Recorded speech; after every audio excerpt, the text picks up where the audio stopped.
She was standing at the net in Toronto, shaking hands with a woman who has 7 Grand Slam trophies, sitting somewhere in her house, and the scoreboard behind them said the match was already over. Lost. Straight sets. 4-6, 3-6. And yet nobody in that stadium was leaving, because something had just happened in that press conference room that mattered more than the score. A journalist asked Venus Williams about her sister, about a reunion, about the kind of doubles pairing tennis fans dream about but rarely get. And Venus didn't hesitate. She looked at the 21-year-old sitting next to her and said, flatly, like it was already decided, that this player needed to put Serena Williams on her list of future doubles partners. The room went quiet for half a second. Then the young woman next to Venus reacted with actual, visible surprise, the kind you can't fake for cameras. Because this wasn't a scripted compliment. This was Venus Williams mid-tournament, mid-loss, casually suggesting that her own sister, the greatest to ever hold a racket, should someday share court with a girl from the Philippines who, 3 years ago, nobody outside junior tennis circles had heard of. To understand why that sentence detonated the way it did, you have to go back. Not far back. That's the strange part. This isn't a 20-year origin story. This is a fuse that got lit less than 4 years ago and has been burning faster every single season since. In 2022, a teenager from the Philippines walked into the U.S. Open Juniors and didn't just win the girls' singles title. She didn't drop a single set doing it. Nobody outside the sport paid much attention. Junior titles come and go. Prodigies flame out constantly. Tennis has buried hundreds of next big things before they ever turn pro. So the assumption, if anyone was even making one, was that this would be another name in a record book. Nothing more. Then March of 2025 happened. A WTA 1000 event in Miami. The kind of tournament where seeded veterans are supposed to survive and unseeded newcomers are supposed to disappear by round 2. She didn't disappear. She beat one Grand Slam champion. Then another. Then a third. 3 major champions gone. On her way to a semi-final that had absolutely no business belonging to a player still building her ranking. People inside the sport started paying attention differently after that. Not casually. Carefully. The kind of attention you pay when you suspect you might be watching something early before it becomes obvious to everyone else. And here's where it gets interesting, because the obvious next chapter, the one where a young player breaks through and then plateaus while everyone waits for follow-up, never came. Instead, 2026 arrived, and the number stopped making sense for someone her age.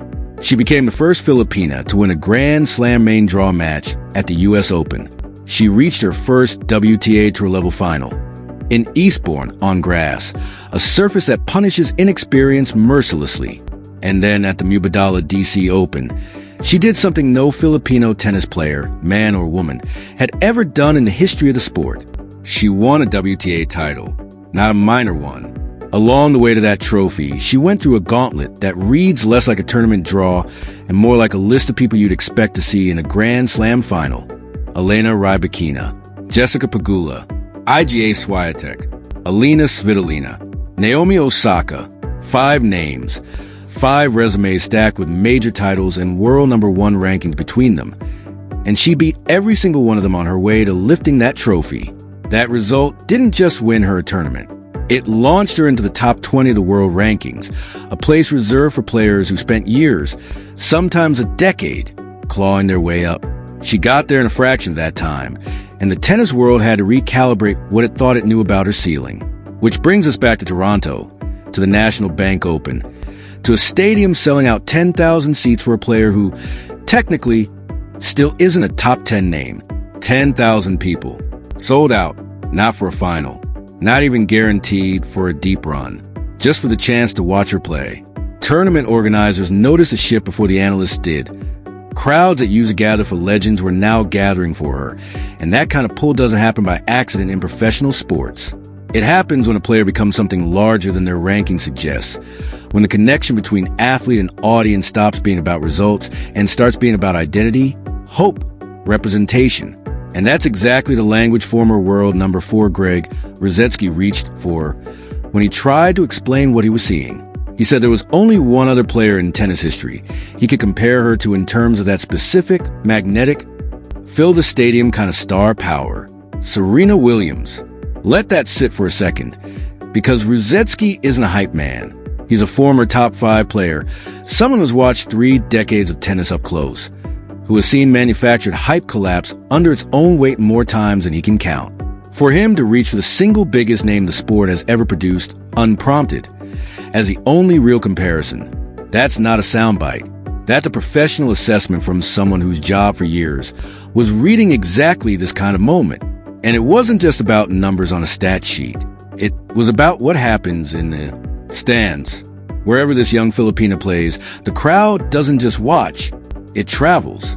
It follows her from continent to continent, filling sections and stadiums thousands of miles from home. Ruzetsky specifically pointed to that phenomenon as the echo of what used to happen wherever Serena Williams stepped onto a court in America, in Europe, anywhere in the world. The comparison lands harder in Toronto than almost anywhere, because in Toronto, this player had just spent the week doing something that made the parallel feel less like commentary and more like a passing of the torch in real time. She wasn't just playing near tennis royalty. She was standing next to it, partnering with it, sharing a bench with a 7-time major champion who had come out of retirement this year specifically to compete again. Venus Williams didn't need to play doubles in 2026. She chose to, and out of everyone she could partner with on tour, she chose the Filipina who, for years earlier, was an anonymous junior champion nobody outside the sport had clocked. That choice alone says something. But the joke about Serena said something louder, because jokes at press conferences after a loss are rarely accidents. They're usually the truest thing said in the room, the comment that slips out because the guard is already down. Before the doubles run in Toronto even started, there had already been another moment, smaller, quieter, but not nothing, where Serena Williams herself had offered words of encouragement, the kind of gesture that matters enormously to a young player who has spent her whole career looking up to exactly that name as inspiration. 2 Williams sisters in the same year, independently drawn toward the same 21-year-old. That's not a coincidence tennis analysts wave away easily. In singles, meanwhile, the story kept writing itself without needing any help. She walked into Toronto and avenged a loss from earlier in the season, beating Alicia Parks in 3 sets after Parks had gotten the better of her back at the Australian Open. The kind of detail that seems small until you realize how rare it is for a 21-year-old to already be tracking her own rivalries closely enough to settle scores mid-season. Then came Caty McNally, an American fighter who has made a career out of frustrating higher-ranked opponents, and a match that swung with the kind of violence tennis rarely shows outside its biggest stages. A first set won comfortably, a second set lost while battling through physical difficulty, a third set that turned into the sort of war where composure matters more than talent. She found hers. She held serve when the American was surging. She broke back when the momentum should have belonged to someone else. And she closed it out in front of a crowd that had shown up in numbers usually reserved for the sport's biggest names, in a city that, 3 years ago, had no reason to know her name at all. So here's the actual shape of the story, once you strip away the noise and look at only what's verifiable. This is an alleged making a single offhand comment about a rising star. This is 2 of the most dominant sisters in the history of the sport. One retired and returning specifically to compete alongside her, the other offering encouragement from a distance, both independently gravitating toward the same young player in the same 12-month stretch.